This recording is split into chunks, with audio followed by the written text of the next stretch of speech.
तो आज हूँ आम फास्ट दिन तो चिक्स आज पड़ियार अच्छी सन्देशी देखते तो ता पूर्व आम फार्म में कौन कौन व्यवस्था करवा चिक्स पड़ा पूर्व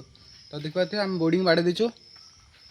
तो ये जो आप देखते आम टीनर घर हारा कर कहूँ आम बोर्डिंग कहूँ तो देखते आ तले आम फास्ट पेपर पकईचु पेपर तले आम खई पकईचु तापर आम पेपर पकईचु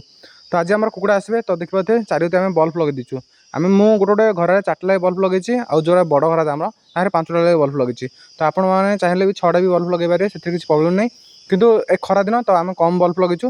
आपड़ जो शीत दिन पकाउन ताल अधिक भी बल्ब लगे पारे 6 ରୁ 7 भी बल्ब लगे पारे तो आम ए राति आज आम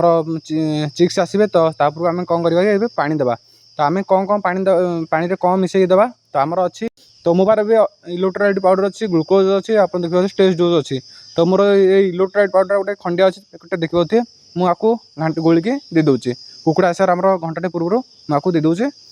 तो ये आप देखिए आम चिक्स आसी जाइए तो चिक्स जब आप पकाउं बोर्डिंग में आप धरी काउंटिंग करी पकातु क्योंकि से वीक बार्ड अच्छा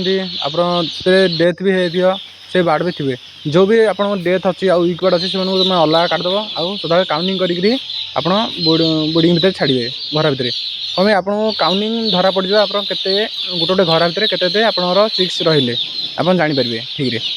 तापर आम कौन करना घंटे 2 घंटा पर आम पानी पी सारा किसी तापर आम दाना देवा दाना भी आम पेपर उपर ही पकेबा दाना कमेंगे आम जदि फिटर देवा दाना से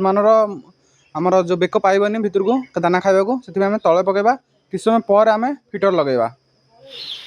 तापर दाना आमर जो पेपर रू सरजिव तापर आम कौन कर फिटर लगेगा आम जो फिटर भी लगेले आमर जो आमर कौन करें तले स्टाण्ड रखानी सेमती खाली फिटर ही रखा आप दाना देवा तेमि ना तले स्टाण्ड रखा आमर मुह ऊपर पाइबनी खाईपर दाना तो खाली सेमती रखा आम राति आज कम सरला आमर फास्ट दिन तो देखा काली सेकेंड दिन आम कौन करवा तो वीडियो को लाइक कर दिंतु और चैनल को सब्सक्राइब कर दिंतु।